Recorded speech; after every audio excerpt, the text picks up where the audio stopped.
V1 news కి స్వాగతం. సాలూరులో 3వ అంగన్వాడీ భవనానికి భూమి పూజ. NRGS నిధులతో అంగన్వాడీ భవన నిర్మాణం ప్రారంభం. 8 లక్షల వ్యయంతో 3వ అంగన్వాడీ భవనం నిర్మాణానికి శంకుస్థాపన. గ్రామంలో చిన్నారుల సంక్షేమానికి కొత్త అంగన్వాడీ కేంద్రం. సాలూరు గ్రామంలో అంగన్వాడీ భవనానికి శ్రీకారం. సాలూరు మండల కేంద్రంలో 3వ అంగన్వాడీ భవన నిర్మాణానికి భూమి పూజ కార్యక్రమం ఘనంగా జరిగింది. NRGS పథకం కింద 8 లక్షల వ్యయంతో నిర్మించనున్న ఈ అంగన్వాడీ భవనం ద్వారా గ్రామ చిన్నారులకు మెరుగైన సదుపాయాలు అందుబాటులోకి రానున్నాయి. భూమి పూజ కార్యక్రమంలో మండల MRO, MPDO, గ్రామ పెద్దలు, స్థానిక ప్రజాప్రతినిధులు, అధికారులు, అంగన్వాడీ టీచర్లు మరియు గ్రామస్తులు పాల్గొన్నారు. అధికారులు మాట్లాడుతూ అంగన్వాడీ భవనం పూర్తయిన తర్వాత చిన్నారుల విద్య మరియు పోషకాహార కార్యక్రమాలు మరింత సౌకర్యవంతంగా సాగుతాయని తెలిపారు.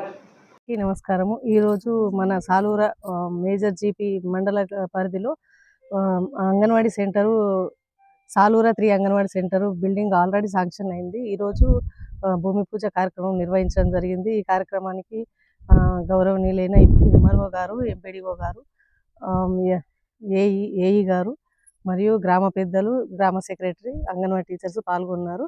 ఇది NRGS కింద 8 లక్షల గ్రాంటు మరియు 15th ఫైనాన్స్ తరఫున 2 లక్షల గ్రాంటు, DWO నుంచి ఉమెన్ అండ్ చైల్డ్ వెల్ఫేర్ నుంచి 2 లక్షల రూపాయలు, మొత్తము 12 లక్షల ఎస్టిమేషన్తో బిల్డింగ్ శాంక్షన్ జరిగింది. ఈరోజు భూమి పూజ కార్యక్రమం నిర్వహించడం జరిగింది.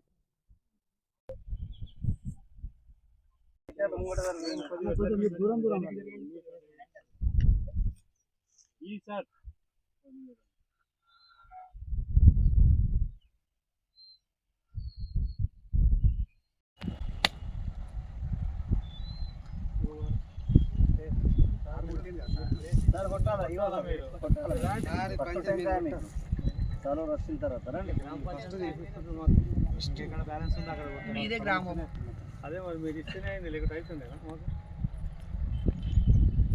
మా సెక్రటరీకి చెప్తే ఉచిత రాలని ఇచ్చింది. బాగా ఫాస్ట్